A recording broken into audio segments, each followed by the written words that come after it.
Think about what a tunnel needs to have typically. A tunnel mode, a source, a destination, and an IP address. Well, I want you to notice something. This is a valid config. But we don't have a destination. What's going on here? Well, what we're going to do is we're going to rely on NHRP, Next Hop Resolution Protocol. And we're going to set GRE up in a multi-point environment. So for this to work, your hub, notice this is a hub and spoke topology, your hub is going to have a tunnel to the two spokes. It is going to have multi-points saying, I want you to be prepared to speak openly to more than just one device across this. By the way, we're using a 16-bit mask, which you can see, but notice that all of these IP addresses are in the same subnet. No destination, because now it's not just one destination, it's two, and we're promiscuous in that regard. Okay? So really take heed of this. If you don't have a tunnel destination, you better be set up in multipoint for this to work for GRE. Next Hop Resolution Protocol is a really powerful technology. What it does is it helps us understand what we can reach. I want you to think back to frame relay for a moment. Frame relay has challenges with spokes talking to other spokes. We have a similar situation here. We need our spokes to understand who they can talk to.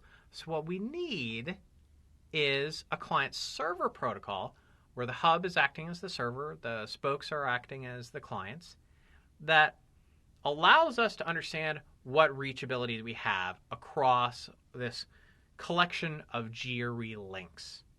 That's all it is. Just helping us understand what we can reach. So it's kind of like a registration protocol. It is a registration protocol. Allows us to say, hey, I'm a spoke, here's my IP address. And you communicate that from the clients to the server. This is a query and reply protocol once we decide to utilize the information that we have all registered into the server.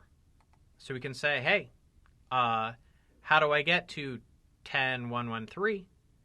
And we'll get a reply back saying, hey, here's how you get there.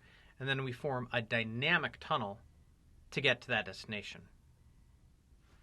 Here's a look at the configuration for NHRP. Let me walk you through it. Okay, so the physical, by the way, the physical IP addressing is in the 172 space. The logical is in the 10 space. So physical 172, logical 10. Keep that in the back of your head. On the server, we have a network ID. Now this network ID needs to match. It's kind of saying, here's the group of GRE links and participants that are going to be sharing and registering information.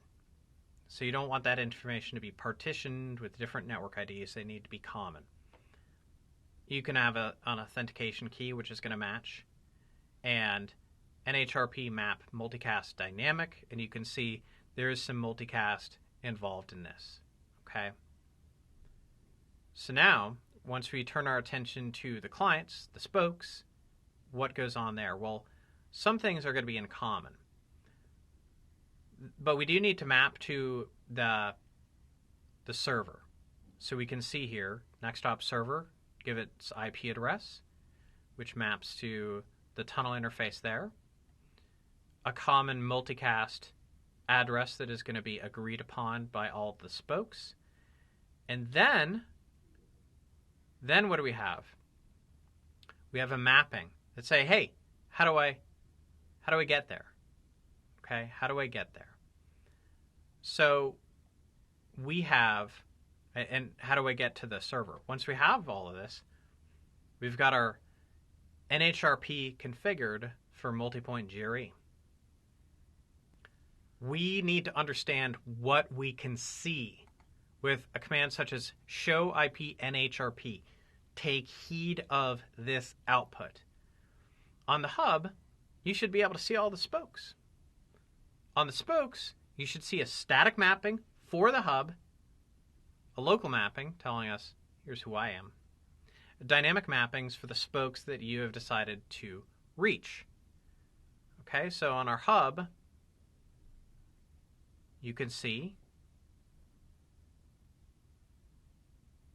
our mappings here.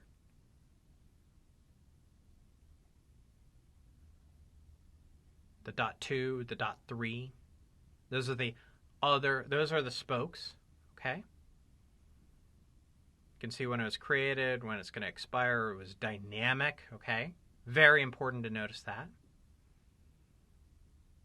The non-broadcast multi-access address telling us, hey, we can't broadcast here. Then we look at a spoke. Spoke, it said we're going to see a static mapping, so we can see our static mapping.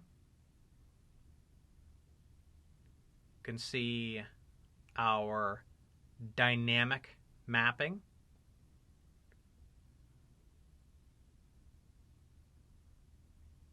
Now, in this one, this is the unique local. This one right here, the second entry is our unique local,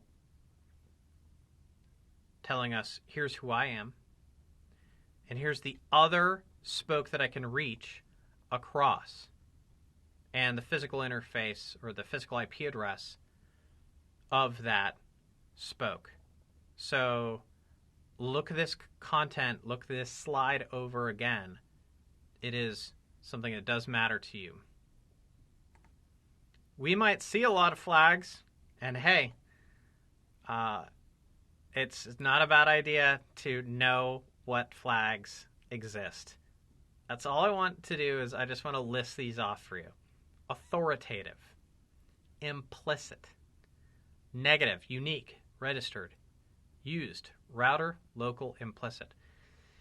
And we could spend hours getting all of these shown to you, but we just need you to see the list and be able to recognize that those are valid NHRP flags.